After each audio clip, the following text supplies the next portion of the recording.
बोलो कैसा even?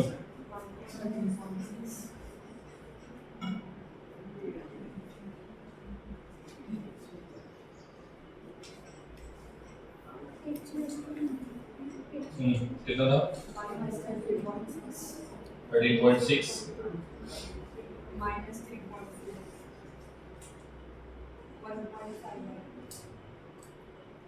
0.85 0.5 voice बात नहीं 0.38 0.38 0.28 0.28 0.21 सभी वैल्यू माइनस लगा हुआ है, ठीक है।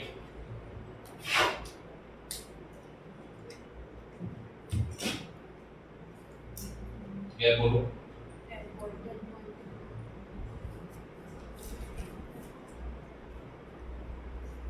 क्या बोलो? 12.1 क्या बोलो? 12.7 हाँ 12.7 ठीक है। इनका नाम क्या था? लाइनन। इनका नाम क्या था?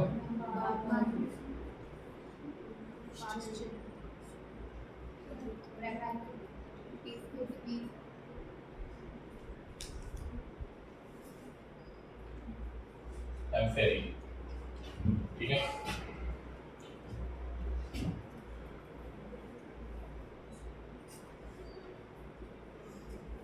ठीक, और कुछ था इसमें?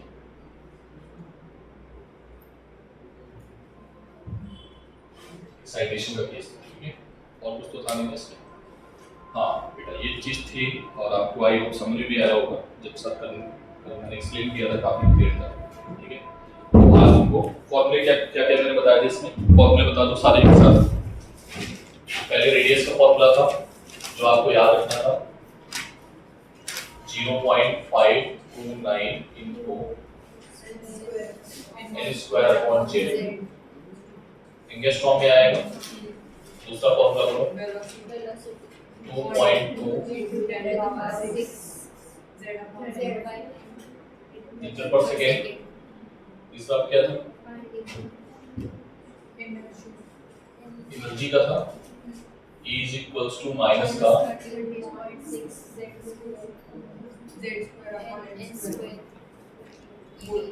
इलेक्ट्रॉन वोल्ट, ठीक है। चौथा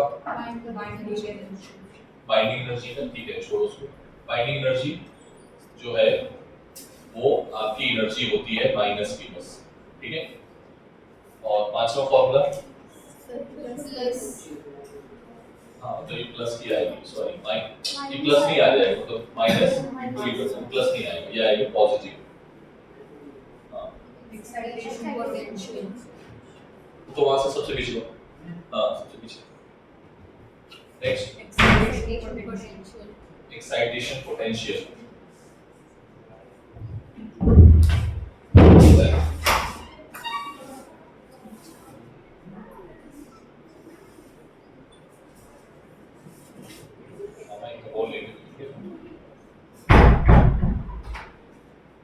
एक्साइटेशन पोटेंशियल क्या था? -13.6 z²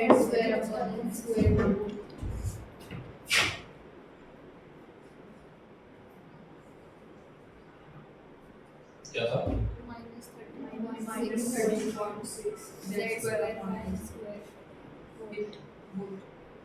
ठीक है। और क्या था? एक लास्ट में मैंने फॉर्मूला बताया था, वो आपने लिखा है, लेकिन अभी नहीं लिखा तो लिख लेते हैं। इसको बोलते हैं न्यू बार। क्या बोलते हैं? ठीक है। इसको क्या बोलते हैं? लैम्डा। न्यू बार फ्रीक्वेंसी नहीं है, अभी बताएंगे क्या है न्यू बार, ठीक है। 1 बाई लैम्डा, और यहाँ पर क्या था? आर जेड स्क्वायर ब्रैकेट में 1 एन को मुझे याद नहीं रहता है, मैं यहाँ पर छोटा बड़ा मैंने लिखा था। यहाँ पर क्या लिखा था? छोटा नहीं छोटा ना, अरे 1 मत करो, छोटा। इसको क्या बोलते थे? छोटा। और इसको क्या बोलते थे? n2 स्क्वायर बड़ा, लार्ज, ठीक है। समझ में आया? छोटा बड़ा मतलब जो n छोटा रहेगा उसको देख लेना, जो बड़ा रहेगा उसको देख लेना, ठीक है। ये फॉर्मूले पूरे फिजिक्स में, मॉडर्न फिजिक्स में है, not only in physics, chemistry में भी है, एटॉमिक स्ट्रक्चर में, ठीक है। तो आपकी हेल्प करेंगे केमिस्ट्री में भी और फिजिक्स में, बस यही फॉर्मूले हैं, ठीक है। सर एक फॉर्मूला और आपने सिखाया है, E is equals to 1240 upon lambda, इसमें नैनोमीटर में, तो हमारा ये आंसर किसमें आएगा, इलेक्ट्रॉन वोल्ट में, ठीक है। या 00 लैम्डा एंगस्ट्रॉम में, जरूरत पड़ेगी याद रखना इसको, तब भी हमारा आंसर किसमें आएगा, इलेक्ट्रॉन वोल्ट में, लैम्डा, ठीक है। और एक फॉर्मूला मॉडर्न फिजिक्स में, पूरी मॉडर्न फिजिक्स में क्या आया था, h nu c by lambda, ठीक है, ये भी था। ये रिलेशन आपके काम के, ठीक है। बोलो, तो आप लैम्डा निकाल सकते हो, लैम्डा से आप क्या निकाल सकते हो, फ्रीक्वेंसी निकाल सकते हो। लैम्डा इज इक्वल्स टू क्या होता है, c बाई न्यू, फ्रीक्वेंसी निकाल सकते हो, फ्रीक्वेंसी से आप एनर्जी निकाल सकते हो, सारी चीजें पता चल जाएंगी, ठीक है। लेकिन आपका एनर्जी का फॉर्मूला एक डायरेक्टली और है जो आपके पास है, ये सब nth ऑर्बिट का है, किसका है ये, किसका है बेटा, nth ऑर्बिट का, ठीक। Is that clear. ये फॉर्मूले इतने ही है बस, पूरी फिजिक्स के, मॉडर्न फिजिक्स में शायद एक दो फॉर्मूले और मिलेंगे, इतने ही। दो फॉर्मूले भी मैं न्यूक्लियर फिजिक्स में दूंगा और दो फॉर्मूले उसमें दूंगा, बस पूरी फिजिक्स खत्म हो जाएगी। तो मॉडर्न फिजिक्स बहुत इजी है, लेकिन थ्योरी को आपको क्रैक करना होगा, थ्योरी को अच्छे से समझना होगा। लैंग्वेज अगर अच्छे समझ में नहीं आएगी तो फिर प्रॉब्लम करना आपके लिए डिफिकल्ट है, ठीक है। जो टॉपिक रह गया था वो मैं एक बार समझा देता हूँ आपको, होमवर्क में सारे न्यूमेरिकल करने हैं, ठीक है। और जो एचएससी का एग्जाम दे रहे हैं, केवल एचएससी का दे रहे हैं, वो केवल एचएससी की बुक जरूर करेंगे, ठीक है। तो सर ने आपको क्या सिखाया था कि अगर इलेक्ट्रॉन को जाना है, एक बार फिर से रिवाइज करते हैं। इलेक्ट्रॉन को इस ऑर्बिट से पहले हमने एक्साइटेशन बताया था, फिर डी एक्साइटेशन बताया था। मतलब पहले एक्साइट होके अपर स्टेट में जाएगा और इसकी स्टेबल स्टेट जो है वो यही वाली है, तो उसको वापस लौटना है। लौटने का जो टाइम है, मतलब जो इसको इजाजत मिली है घूमने के लिए, उसका जो टाइम है वो 10 टू द पावर माइनस, ठीक है। इससे ज्यादा देर ये नहीं रुक सकता है, मतलब इसको जो टाइम मिला है घूमने टहलने के लिए, इसको इतना ही टाइम मिला है, इसको वापस फिर से अपनी स्टेट में वापस आना है, चाहे वो कहीं से भी होके आए, ठीक है। Is that clear. तो मान लो ये इलेक्ट्रॉन, अगर आगे मैं और लिख देता हूँ, एक और है, एक स्टेट और है जिसका नाम है nth स्टेट। कौन सी स्टेट है, nth स्टेट। और यहाँ पर हमने n की वैल्यू क्या ले ली है, इंफिनिटी। इंफिनिटी पे एनर्जी क्या आ जाएगी, 0, ठीक है। सभी में एक एक लाइन और ऊपर से ला सकते हो, मैं ला देता हूँ, ला दूं क्या, छोड़ो यार, ठीक है। समझ गए होगे ना आप लोग, डायग्राम तो बनाया होगा ना, उसमें इंफिनिटी भी होगा, ठीक है। तो इंफिनिटी पे एनर्जी क्या हो जाएगी, 0, ठीक है। कहीं से भी आओ फर्स्ट स्टेट में लाइनर, ठीक है। एक चीज और सर ने बताई थी, क्या बताई थी, कि ये वाला जो रीजन होगा, कौन सा रीजन है लाइनर का, यूवी। ये कौन सा है, विजिबल। ये कौन सा है, ये कौन सा है, ये कौन सा है, ये कौन सा है, सब इनका, ठीक है। विजिबल वाले पे थोड़ा फोकस करना, क्योंकि क्वेश्चन यहाँ से ज्यादा पूछा जाता है। विजिबल में कौन आता है, बामर सीरीज, ठीक है। कौन सी सीरीज, बामर सीरीज, ठीक है। अब इंपॉर्टेंट बात यहाँ पर एक जो छूट गई थी, जिससे आपको क्वेश्चन पूछ रहे थे, बता तो मैं कर ही देता, लेकिन दिमाग में ध्यान नहीं रहा। मैं आपसे बोलता हूँ कि ये बताओ कि गैप जो है सबसे ज्यादा कब मिलेगा और सबसे कम कब मिलेगा। गैप, इलेक्ट्रॉन जब कूदेगा तो उसका गैप जो है, एनर्जी गैप, वो सबसे ज्यादा कब होगा, जब वो इंफिनिटी से आएगा या पहली वाले से आएगा। देखो गैप बढ़ता जा रहा है, बढ़ता जा रहा है। भाई देखो ना, 10.2, 12 फिर ये बढ़ता जाएगा, ठीक है। और मैक्सिमम कहाँ तक जा सकता है, ये है 0 और ये है 13.6। छोटे छोटे क्वेश्चंस और भी हैं। एक नोट पॉइंट और था, तो जो आप लोग भूल रहे हो, बहुत इंपॉर्टेंट था, मैंने बोला था इसको मत भूलना, इससे बहुत सारे क्वेश्चन आप डायरेक्ट करके बताओगे। क्या था, kinetic energy is equals to total energy is equals to Potential energy. By 2। ठीक है, ये बहुत इंपॉर्टेंट है, इससे डायरेक्ट क्वेश्चन देख तुम निकल जाओगे। तो ये जो मैंने लिखा है क्या है, ये सब क्या लिखा है मैंने, ये क्या लिखा है, टोटल एनर्जी। अगर कोई पूछे कि यहाँ पर पोटेंशियल एनर्जी कितनी है, इसलिए आंसर बताओगे बेटा मुझे, कितना होगा?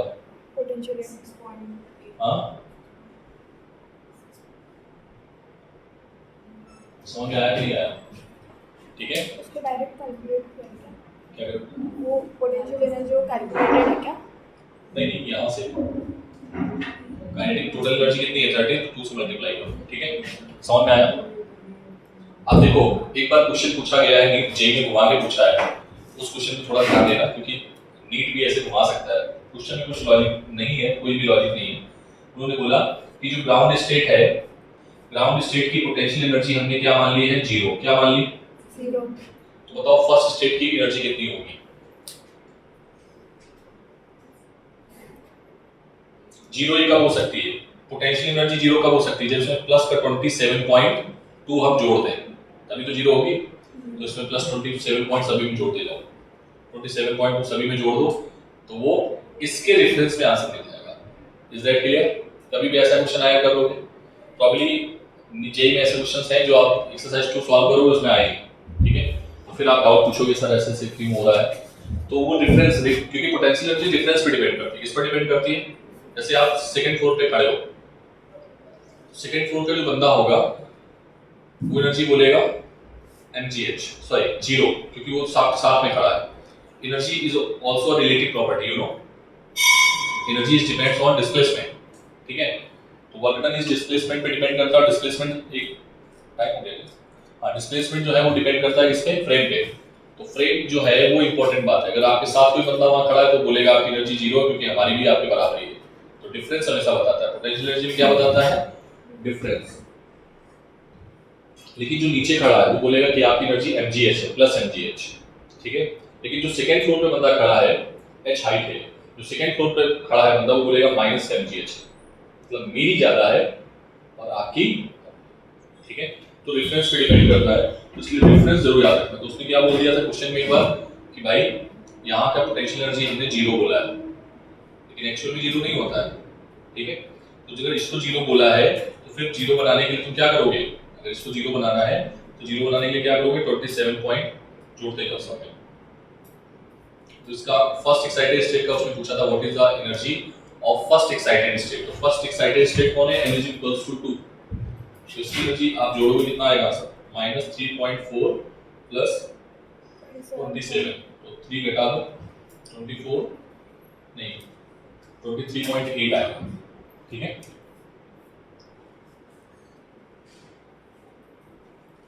ठीक।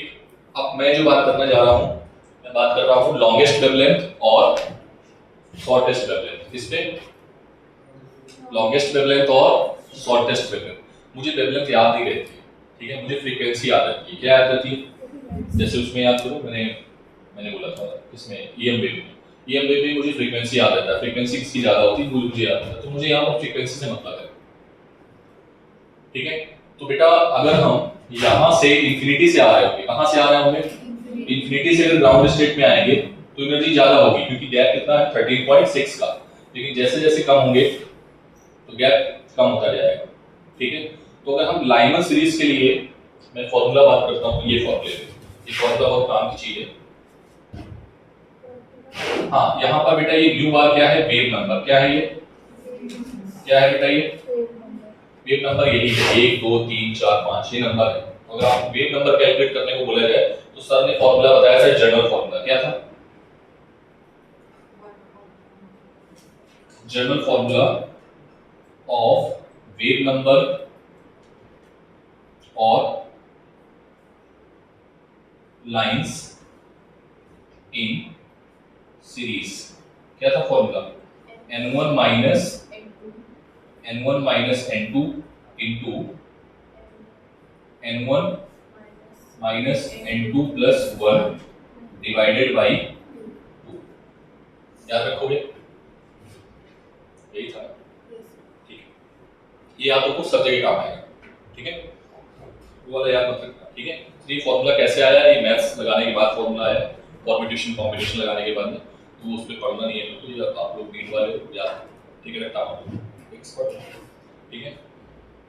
तो ये फॉर्मूले में नंबर ऑफ लाइंस भी निकालने को हम पूछा जा सकता है वेव नंबर क्या है, तो क्या इस फॉर्मूले से आप लैम्डा निकाल पाओगे? अगर लैम्डा निकालोगे, लैम्डा जो निकाल रहे हो क्या लैम्डा है, पहले तो इस पे फोकस करना, बहुत इंपॉर्टेंट बात है। लैम्डा के बीच में जो वेव इमिट हो रही है उसका लैम्डा है, या जो ये एनर्जी रिसीव करके ऊपर जाने वाला है उसका लैम्डा है, ठीक है। क्वेश्चन को ब्रेक करने के लिए ये बात बिल्कुल तय होनी चाहिए कि आपको थ्योरी अच्छे से समझ में आ गई है, ठीक है। पहली बात क्या थी कि अगर यहाँ से इलेक्ट्रॉन जाएगा, इसमें दो क्वेश्चन और एराइज होते हैं फोटोलिटिक इफेक्ट में, फोटोलिटिक इफेक्ट से ही आता है, मैं थोड़ा यहाँ पर समझा देता हूँ आपको कि ये एक मेटल फंक्शन है, ठीक है, और ये इलेक्ट्रॉन है जो सरफेस के इलेक्ट्रॉन है, ठीक है। मैं सरफेस के इलेक्ट्रॉन की बात कर रहा हूँ, इसकी बात कर रहा हूँ, इसका वर्क फंक्शन है 4 इलेक्ट्रॉन वोल्ट, ठीक है, और तुमने 3 इलेक्ट्रॉन वोल्ट का अगर एनर्जी डाला तो क्या ये निकलेगा बाहर? बोलो 3.99 डाला निकलेगा? सब जब तक 4 नहीं होगा तब तक नहीं निकलेगा। 4 है तो क्या निकलेगा? हाँ।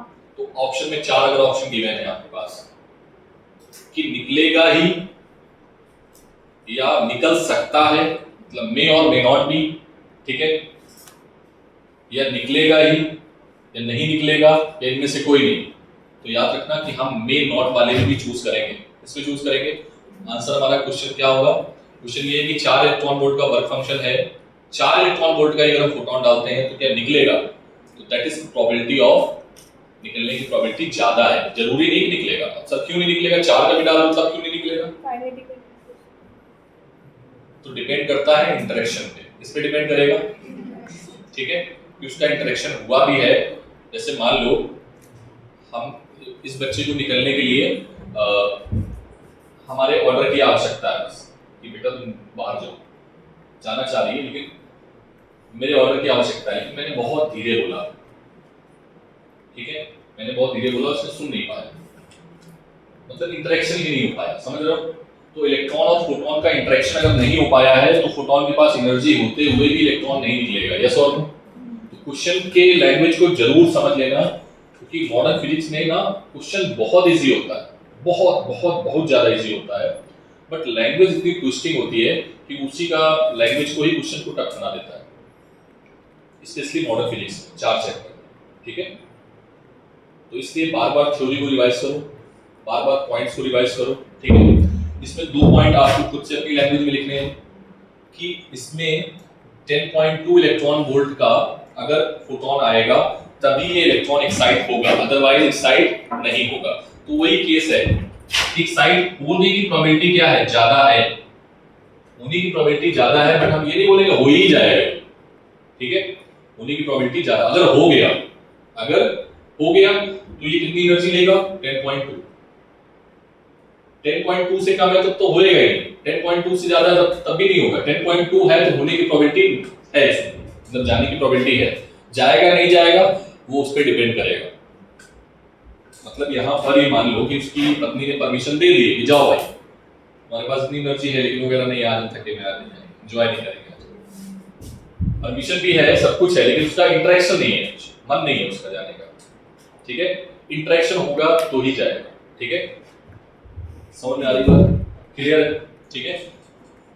और अगर गया तो वापस कितनी देर में आना है इसको? वापस आएगा तो उसी एनर्जी जो उसने एनर्जी ली थी उसको छोड़ देगा, वो छोड़ेगा एनर्जी तो बन जाएंगी लाइंस। क्या बन जाएंगी? लाइंस।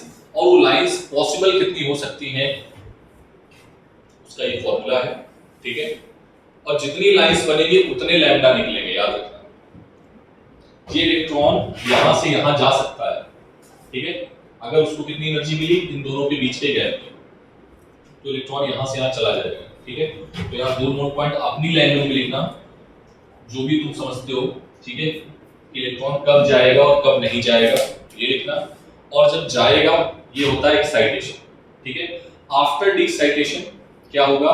उसके आने के बहुत सारे रास्ते हो सकते हैं, दैट इज डिपेंड्स, ठीक है, वो किस रास्ते से आ रहा है, लेकिन जितने रास्ते से होके आएगा उतनी ही वेवलेंथ वो रिलीज करते हुए वापस आएगा, ठीक है, उतनी ही वेवलेंथ रिलीज करते हुए वापस आएगा, उतने ही फोटोन रिलीज करते हुए वापस आएगा। मान लो उसको यहां से नीचे आना है तो उसके पास बहुत सारे रास्ते हैं, डायरेक्ट आ जाए, इसमें कूदे फिर डायरेक्ट आ जाए, इसमें कूदे फिर डायरेक्ट आ जाए, बहुत सारे रास्ते हो सकते हैं, ठीक है। यहाँ से वो रास्ते तुम काउंट करके बता सकते हो, ठीक है।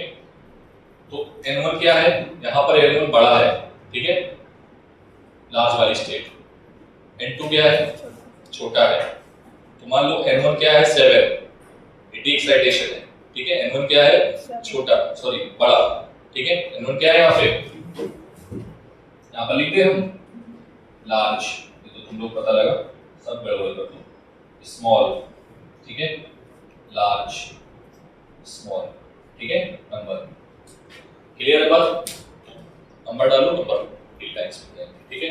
अब जो हमें आंसर बताना था वो ये है कि गैप जिसमें ज्यादा होगा उसमें एनर्जी ज्यादा होगा, यस और नो। तो गैप किसमें ज्यादा है, जो इलेक्ट्रॉन कूदेगा इंफिनिटी से ग्राउंड पे। तो अगर हमें लाइनर सीरीज का मैक्सिमम निकालना है, क्या निकालना है, जगह मेरे पास नहीं बची है, मैं यहाँ पे लिख देता हूँ, लाइनर सीरीज का मैक्सिमम निकालना है, ठीक है। लाइनर सीरीज का मैक्सिमम वेवलेंथ क्या निकालना है, मैक्सिमम वेवलेंथ, ठीक है, या मिनिमम वेवलेंथ, ठीक है। तो बेटा अगर एनर्जी यहाँ पर लिखता हूँ, अगर फ्रीक्वेंसी मैक्सिमम है तो उसके करेस्पॉन्डिंग लैम्डा क्या होगा, मिनिमम होगा। लैम्डा क्या होगा बेटा, मिनिमम होगा, ठीक है। और अगर फ्रीक्वेंसी मिनिमम है तो लैम्डा क्या होगा, मैक्सिमम होगा। क्लियर है बात, ठीक है। तो हम इस पे बात करने वाले हैं मैक्सिमम पे और मिनिमम पे फ्रीक्वेंसी का, ठीक है। तो फ्रीक्वेंसी मैक्सिमम कब होगी, फ्रीक्वेंसी मैक्सिमम कब होगी, जब आप इंफिनिटी से कहां आओगे, 0 पे। तो n1 की वैल्यू, ये वाला फॉर्मूला बड़ा छोटा कहां लिखा था, स्मॉल, ठीक है। स्मॉल क्या लोगे लाइनर के लिए, n1 की वैल्यू स्मॉल, n स्मॉल क्या है 1, और लार्ज क्या है लाइनर के लिए, मैक्सिमम की बात कर रहे हो तो क्या आ जाएगा, इंफिनिटी। और अगर आपने यहाँ पर निकाला है तो बेटा यहाँ पे जो आएगा लैम्डा जो होगा वो क्या आ जाएगा, मिनिमम। क्या हो जाएगा, लैम्डा क्या हो जाएगा। तो अगर आपको लैम्डा मिनिमम निकालना है किसी भी सीरीज का, किसी भी सीरीज का, तो आप कहां से आओगे, इंफिनिटी से आओगे। कहां से आओगे, इंफिनिटी से। कहां से आओगे, इंफिनिटी से। कहां पर, जिस सीरीज को निकालना है, मान लो लाइमर का निकालना है तो 1 पे आएंगे, बामर का निकालना है तो इस पे आएंगे, इस पे आएंगे, ठीक है। लेकिन अगर हमें लैम्डा कैसा निकालना है, मैक्सिमम, तो एनर्जी क्या होनी चाहिए, मिनिमम। एनर्जी मिनिमम कब हो सकती है, जब ये गैप मिनिमम हो। तो गैप मिनिमम कब होगा, लाइमर के लिए गैप मिनिमम कब होगा, जब हम 2 से कहां आएंगे, 1 में। लाइमर के लिए गैप कब होगा, जब 2 से कहां आएंगे, 1 में। और बामर के लिए गैप कब होगा, जब हम आएंगे 3 से 2 में, तभी तो गैप कम होगा। तो उस कंडीशन में लैम्डा क्या होगा, मैक्स होगा, ठीक है। तो मैक्स के लिए जस्ट ऊपर वाले से आना है। अगर हमें किसी भी सीरीज का मैक्स निकालना है तो जस्ट उसके ऊपर वाली लाइन लेवल से आना है। लेकिन अगर मिनिमम निकालना है तो कहां से आना है, ठीक है। देखो थ्योरी में ही लिखा हुआ है, ठीक है। तो नाउ सारे के सारे पॉइंट्स यहाँ पर मैंने कवर कर लिए हैं, ठीक है। 5 फॉर्मूले हैं जिनको आपको याद रखना है, ठीक है। और इसमें भी कोई क्वेश्चंस आएंगे भी, क्योंकि क्वेश्चंस लैंग्वेज ट्रिकी होते हैं, तो इसलिए सारे लैंग्वेज क्वेश्चंस बनाओ, ठीक है। मेरी तरफ से खत्म हो चुका है पूरी तरीके से, ठीक है। हाँ, शॉर्टेस्ट वेवलेंथ से बताओ, फिर से बताओ शॉर्टेस्ट वेवलेंथ। और ठीक है, मैं शॉर्टेस्ट वेवलेंथ बता देता हूं, एक का किसी का कैलकुलेट कर दो, ठीक है। शॉर्टेस्ट वही है, मिनिमम और मैक्सिमम। शॉर्टेस्ट का मतलब मिनिमम, लॉन्गेस्ट का मतलब मैक्सिमम, ठीक है। फिर कंफ्यूज हो जाए। शॉर्टेस्ट वेवलेंथ कब होगी, जब एनर्जी मैक्सिमम होगी। तो एनर्जी मैक्सिमम कब होगी, जब गैप ज्यादा हो, ठीक है। तो गैप ज्यादा होने के लिए क्या चाहिए, इंफिनिटी से कहां आना पड़ेगा, ग्राउंड स्टेट पे। तो energy maximum, frequency maximum, wavelength shorter. तो शॉर्टर के लिए कहां से आओगे, इंफिनिटी से। ग्राउंड नहीं बोलो, क्योंकि सीरीज अगर चेंज हो जाएगी तो फिर आपका n की वैल्यू चेंज हो जाएगी, ठीक है। बोलो क्वेश्चन कराऊं मैं, चार्ट बनाना है, जो बना लो जल्दी से। नोट पॉइंट अपनी लैंग्वेज में लिखो, ये दोनों नोट पॉइंट बहुत इंपॉर्टेंट है कि इलेक्ट्रॉन जा भी सकता है, नहीं भी जाएगा, ठीक है। लेकिन जाने की प्रोबेबिलिटी तभी ज्यादा होगी जब उसको कितना मिलेगा, एग्जैक्ट एनर्जी का फोटोन मिलेगा, ठीक है। अपनी लैंग्वेज में लिखो, बोलना नहीं इसको प्लीज, ठीक है। उसमें ये लिखना, अगर इलेक्ट्रॉन गया तो कोलिजन कैसा होगा, परफेक्टली इलास्टिक। कैसा होगा, उसकी इक्वेशन में लिखना हूं, जो 2015 में क्वेश्चन आया था, टफेस्ट क्वेश्चन माना गया था नीट में, वो मैं लिखूंगा अभी उसको, ठीक है। जो तुमने कल सवाल किया था, कल एक बच्ची ने आंसर दिया था, रचना ने, और काफी हद तक उसने सही आंसर दिया था, बस इक्वेशन नहीं लिख पाई थी, लेकिन उसने आंसर बिल्कुल सही बताया। और इक्वेशन लिखना मैं सिखा दूंगा अभी, कंजर्वेशन ऑफ एनर्जी की, ठीक है। उसमें लिख लेना, परफेक्टली इलास्टिक होगा, परफेक्टली इनइलास्टिक होगा।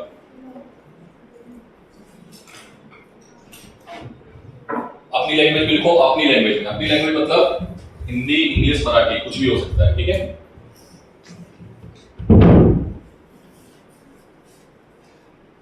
पूरा लैंग्वेज लिखना कि अगर ये जाएगा कोलिजन कैसा होगा, इनइलास्टिक, अदरवाइज कैसा होगा, परफेक्टली इलास्टिक, ठीक है।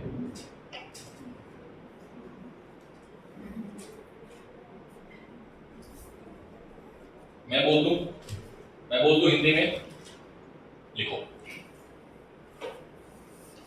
ग्राउंड लेवल पे अगर इलेक्ट्रॉन इंटरेक्शन करता है, ग्राउंड लेवल पे अगर इलेक्ट्रॉन इंटरेक्शन करता है तो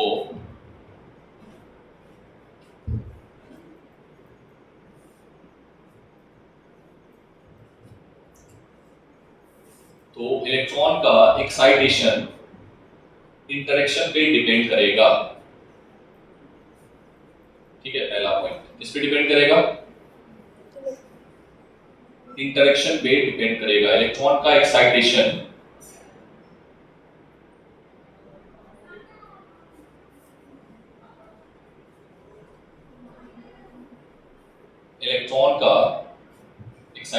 इलेक्ट्रॉन के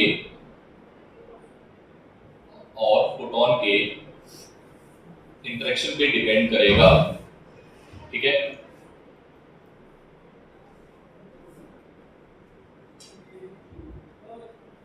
नेक्स्ट, यदि इंटरेक्शन हुआ तो नेक्स्ट पॉइंट, यदि इंटरेक्शन हुआ तो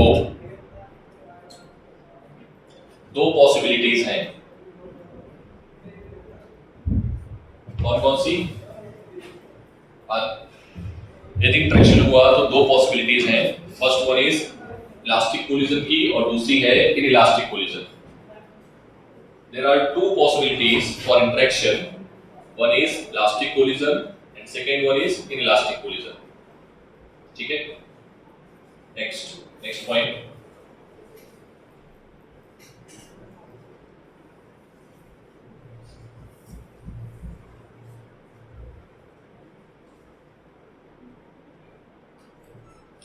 Electron will excite if photon have,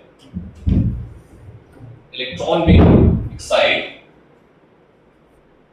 if photon or other particle have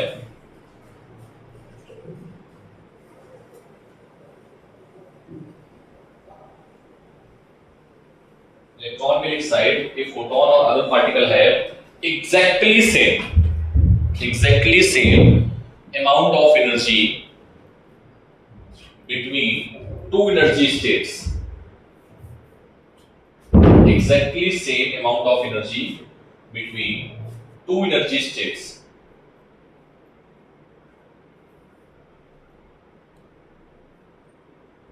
ठीक, then this collision will be perfectly, क्या होगा, perfectly inelastic collision.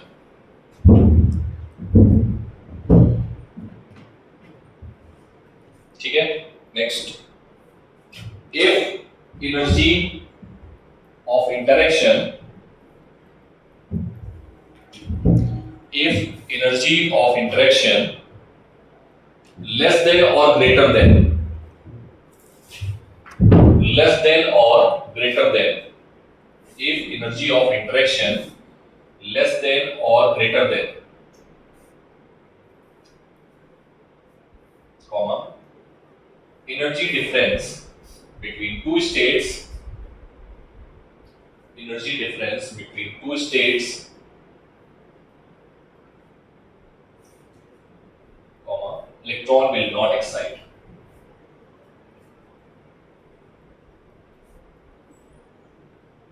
This interaction is known as perfectly what?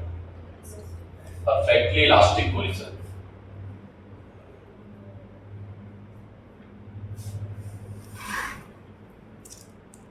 Next point.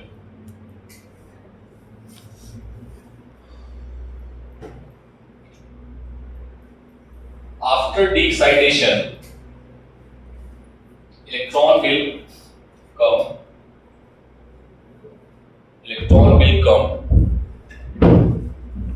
to stable states.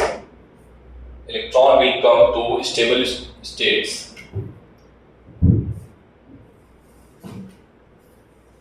in 10 to the power minus 8 second. कितनी देर में वापस आ जाएगा? In the same state. In the same state.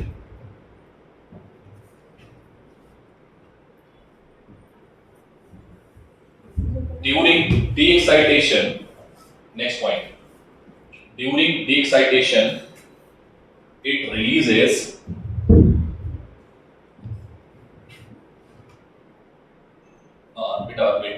it may releases number of photon. It may releases number of photon. It may releases number of photon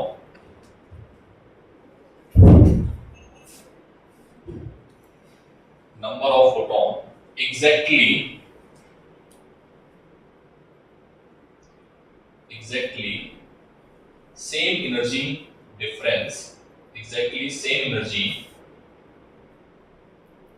difference between two states.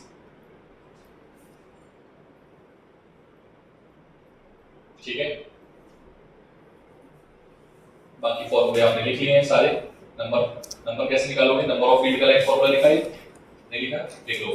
The number of lines during de-excitation, the number of lines during de-excitation will be this. पूरा formula लिखना, ठीक है? तो ये फॉर्मूले थे, इतना इसमें पॉइंट्स थे जो मैंने आपको बता दिए, ठीक है? नेक्स्ट लैम्डा मैक्सिमम और लैम्डा मिनिमम को भी लिख लो. Next point, for longest wavelength. Next point, for longest wavelength,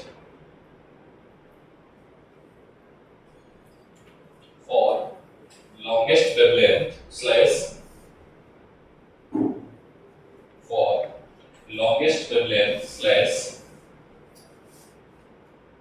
ठीक है, लेस फ्रीक्वेंसी या मिनिमम फ्रीक्वेंसी. स्पीड मैंने क्या बोला? Longest wavelength slash minimum frequency de-excitation should be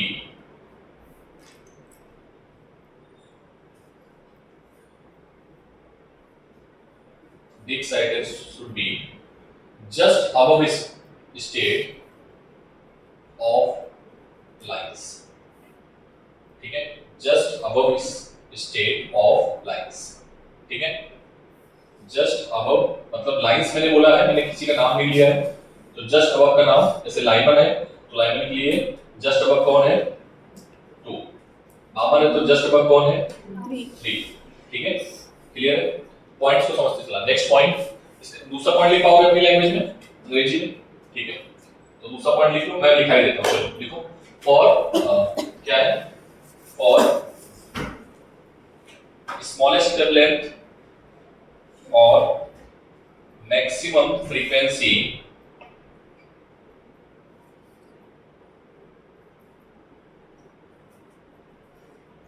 the excitation should be from infinity to ground state of lines. Infinity to ground state infinity to state lines. State lines, ठीक है, infinity to state lines. Ground का मतलब फिर specify कर दिया था आपने, N की वैल्यू वन कर दी, ठीक है। समझ में आ गई लैंग्वेज की बात? देखो मैंने जितना अंग्रेजी में जितनी ठीक ठाक थी मैंने लिखा दिया उधर, ठीक है, बाकी आप तुम समझ जाओ, ठीक है, एक्सप्लेन कर ही दिया है। जो तुमको नोट करना है नोट कर लो, ठीक है। मैं अब केवल और केवल न्यूमेरिकल कराता हूँ, ठीक है। तो देखते हैं कितने न्यूमेरिकल, बाकी तुम लोग करो बैठ के भी। अब मैं न्यूमेरिकल क्या ही कराऊं, ठीक है, सारे मैंने करा दिए, डाउट पूछो, ठीक है। एंड आज जिन लोग रुकना चाहो रुक जाओ, ठीक है। मैं तो बोलूंगा सभी लोग रुको, लेकिन नहीं रुक सकते तो मैक्सिमम लोग रुको, ठीक है। आज चैप्टर खत्म करो, आज मैं पीडीएफ भेजूंगा न्यूक्लियर फिजिक्स की, सर उसको नोट करना है मत नोट करना, ठीक है, आप प्रिंट आउट निकलवा लो, ठीक है। कल मैं न्यूक्लियर फिजिक्स पूरी खत्म करूंगा, ठीक है, कल पूरी खत्म करूंगा। डाउट सेशन में आप सिखाओगे क्या? आज नहीं सिखाऊंगा, नहीं न्यूमेरिकल लगाओगे आप, डाउट पूछोगे, मैं आज सिखाने वाला नहीं हूं, ठीक है। अगर मैं इस चैप्टर में न्यूमेरिकल बनाऊंगा तो कम से कम 200 न्यूमेरिकल मैं बना सकता हूं खड़े खड़े, सभी की लॉन्गेस्ट वेवलेंथ, सभी की लार्जेस्ट वेवलेंथ निकालो। 6-12 क्वेश्चन हो गए, 6 मिनिमम हो गई, 6 मैक्सिमम हो गए, ठीक है। नंबर ऑफ सीरीज निकालनी है। नंबर ऑफ सीरीज में क्या, कहां से कहां मैं बोलूंगी इलेक्ट्रॉन यहां से यहां जंप कर रहा है, मैं बस केवल एन चेंज करूंगा, तुम्हारे लिए क्वेश्चन बनता रहेगा, ठीक है। तो मैं बताना नहीं चाह रहा, ठीक है, क्वेश्चन कैसे आ रहे हैं उस पर तुम डील करो। मैं तो खड़े खड़े यहाँ पर 100, 150, 200 क्वेश्चन बना दूंगा, लेकिन मेरे बनाने से कोई मतलब नहीं। तुमको थ्योरी हमें समझाना था अच्छे से, जिसमें मैंने पूरा का पूरा टाइम दिया है। अगर कोई भी पॉइंट समझ में नहीं आता है, ठीक है, समझ में आया तो आप उससे पूछो। हाँ, एक एनर्जी की क्वेश्चन और लिखानी थी, इलास्टिक एनर्जी की, जो उस बच्चे ने बताया था। अगर कोलिजन कैसा है, परफेक्टली इलास्टिक, तो परफेक्टली इलास्टिक का मतलब क्या है कि एनर्जी जो होगी m1 u1 square plus m2 u2 square, ठीक है। अब पार्टिकल के पास एनर्जी भी है, एक के पास तो एनर्जी नहीं है, दूसरे के पास तो एनर्जी है जो लेके आ रहा है। हो सकता है वो फोटोन हो सकता है वो इलेक्ट्रॉन हो सकता है सेकेंडरी इलेक्ट्रॉन, तो उसके पास क्या है, एनर्जी, ठीक है। अगर कोलिजन कैसा हुआ, इलास्टिक, कैसा हुआ, इलास्टिक। अगर इलास्टिक कोलिजन है तो ये एनर्जी को ले लेंगे, क्या करेंगे, m1 b1 square m2 b2 square, ठीक है। ये एनर्जी को क्या करेंगे, ले लेंगे। समझ में आई बात? ठीक है, तो अगर एनर्जी ले लेंगे तो क्या आ जाएगा बेटा, यहां पर if collision is elastic, if collision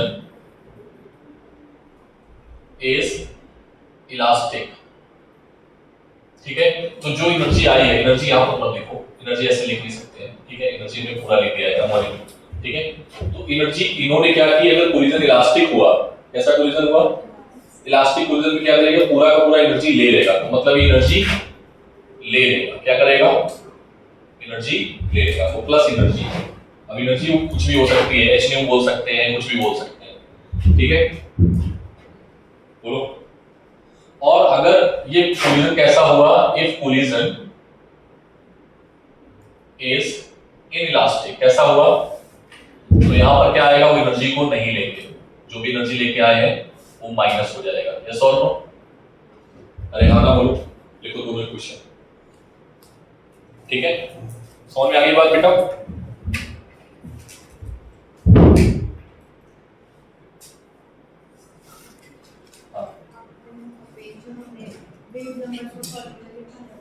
क्या लिखा है? हाँ बेटा, वहाँ पे हमने n स्मॉल पहले लिखा और n लार्ज बाद में लिखा। हाँ, और जहाँ पे हमने जनरल फॉर्मूला लिखा वहाँ पे हमने पहले n लार्ज वैसे सही, हाँ वैसे ही। मतलब इसमें पहले स्मॉल वाला लेते हाँ। और इसमें n large। मुझे बहुत कंफ्यूजन होता था, इसलिए मैंने लार्ज स्मॉल लिखना स्टार्ट कर दिया। मैं पढ़ा के आया हूँ इसमें जेई में, मुझे बहुत कंफ्यूजन हो रहा था, मैंने कहा इसका जुगाड़ निकालते हैं, स्मॉल और लार्ज, तो अब कंफ्यूजन नहीं होगा। स्मॉल नंबर देखना है तुमको, n स्मॉल और n लार्ज देखना है, n 8 है, मतलब n1 की वैल्यू अगर एक 8 है एक 3 है, तो 3 वाला आगे रखते हैं 8 वाला पीछे। ठीक, समझ आया? तो तुम्हें कंफ्यूजन ही नहीं होगा।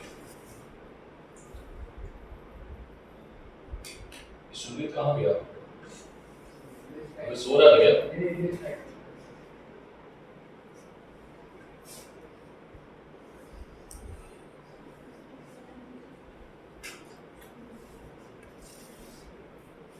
ठीक है, जितनी जल्दी हो जाए पीवाईक्यू कर लो। ठीक है, कल आपका टेस्ट होगा डुअल नेचर का। ठीक है, कल टेस्ट है डुअल नेचर का और परसों है ईएमआई का।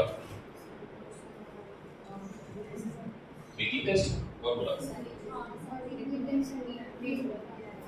टाइम टेबल में 20 सितंबर 15 सितंबर है। अभी आज तारीख कितनी है? 15 18। अच्छा, तब होगी तो ये तो है नहीं इसमें। अच्छा, ग्रुप में आया है तो कब है? 21 तारीख को, सैटरडे को है। अरे यार, बताना चाहिए तो कल तुम लोग एक काम करो, ईएमआई करो। फिर कल किसका दो?